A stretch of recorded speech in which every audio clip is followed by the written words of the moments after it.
KL Rahul team ইন্ডিয়ার মান সম্মান বাঁচালো আজ KL রাহুল।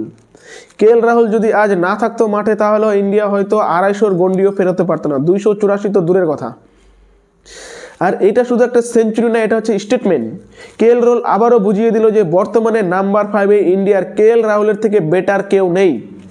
কিন্তু তারপরেও টিম ইন্ডিয়ার যে ম্যানেজমেন্ট কোচ তারা কেন তার উপরে এখনো পর্যন্ত ট্রাস্ট দেখাতে পারছে না, সেটা প্রশ্ন কিন্তু সত্যিই উঠবে। আর আজকের এই ইনিংসের পরে তো আরও বেশি করে উঠবে, কারণ KL রাহুল জানতো যে টিম ইন্ডিয়ার ম্যানেজমেন্ট তার উপরে হয়তো নাম্বার 5-এ ট্রাস্ট সেইভাবে দেখাবে না। তাই কিন্তু তিনি যখন ক্যাপ্টেন ছিলেন সাউথ আফ্রিকান সিরিজে, সেই সময় কিন্তু সে নিজেকে নাম্বার 6-এই নামাতেন, নাম্বার 6-এ সে নামতেন। কারণ নাম্বার 5-এ কখনো সেখানে অক্ষর প্যাটেল, কখনো রবীন্দ্র জাডেজা, কখনো ওয়াশিংটন সুন্দর, মানে নাম্বার 5 কোনো ফিক্স ছিল না।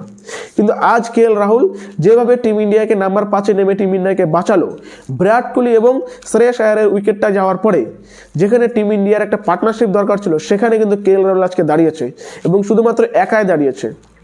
রবীন্দ্র জাডেজা সেট হয়ে আউট হয়ে গিয়েছে, নীতিশ কুমার রেড্ডি কিছুই করতে পারেনি, হর্ষিত রানাও আজকে ব্যর্থ হয়েছে, কিন্তু KL রাহুল ছিল। ফিনিশিং টাচ আজকে KL রাহুল দিয়েছে, শুধুমাত্র ফিনিশিং টাচ নয়, আজকে মিডল অর্ডারটাও কিন্তু KL রাহুলই সামলেছে। এর জন্যই বলা হয়তো যে experience is experience, form is temporary, class is permanent. সত্যিকার আজ যে KL রাহুলের যে ক্লাসিক ইনিংস আমরা দেখতে পেলাম সেটা অতুলনীয়।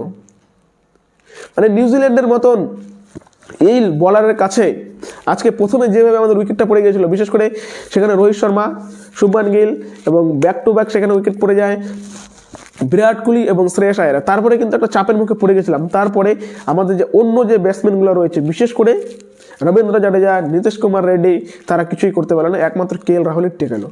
যাই হোক, 285 রানের লক্ষ্যমাত্রা দিয়েছে নিউজিল্যান্ডের সামনে, হয়তো রানটা কম মনে হচ্ছে। অন্যদিকে কিন্তু নিউজিল্যান্ডের বলাররা, বিশেষ করে এই যে ক্রিস্টান ক্লার্ক, নতুন বলার ভাই, 3-3 জন উইকেট নিয়েছে, অসাধারণ। মানে একটা যেন ড্রিম পূরণ হলো তার আজকে। বিরাট কোহলি, রোহিত শর্মার উইকেট, প্লাস আবার শ্রেয়স আয়ার, 3 জন সেরা ইন্ডিয়ান ব্যাটার বর্তমানে ODI ক্রিকেটের 3 জনকে আউট করে দিয়েছে সে। টপ অর্ডারে আজ রোহিত শর্মা, বিরাট কোহলি ব্যর্থ হয়েছে, তারই সঙ্গে ব্যর্থ হয়েছে কে? শ্রেয়স আয়ার। রোহিত শর্মা সেট হয়ে আউট হয়ে গিয়েছে, বিরাট কোহলিও সেট হয়ে আউট হয়ে গিয়েছে।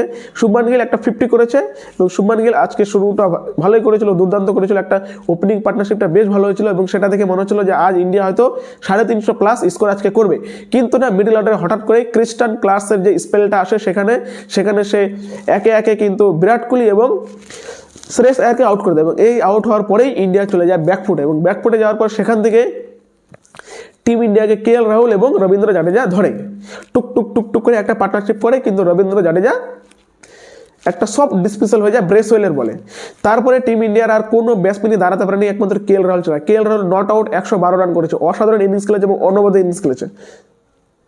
জিতার জন্য এখন 285 রান দরকার, এখন দেখা যাক কি হয়। কিন্তু KL রাহুলের যে আজকের সেঞ্চুরি, সেটা শুধুমাত্র সেঞ্চুরি না, এটা একটা স্টেটমেন্ট আমাদের টিম ম্যানেজমেন্ট এবং টিমের যে সিলেক্টার্স তাদের, যে KL রাহুলকে নাম্বার 5-এ রাখতেই হবে। তা না হলে কিন্তু টিম ইন্ডিয়া সত্যিকারে এইরকম সিচুয়েশন যখন আসবে, সেখান থেকে বের হওয়া মুশকিল। ধন্যবাদ। অপেক্ষা রয়েছি নিউজিল্যান্ড চেস করতে পারে কি পারে না, সেটাই দেখার।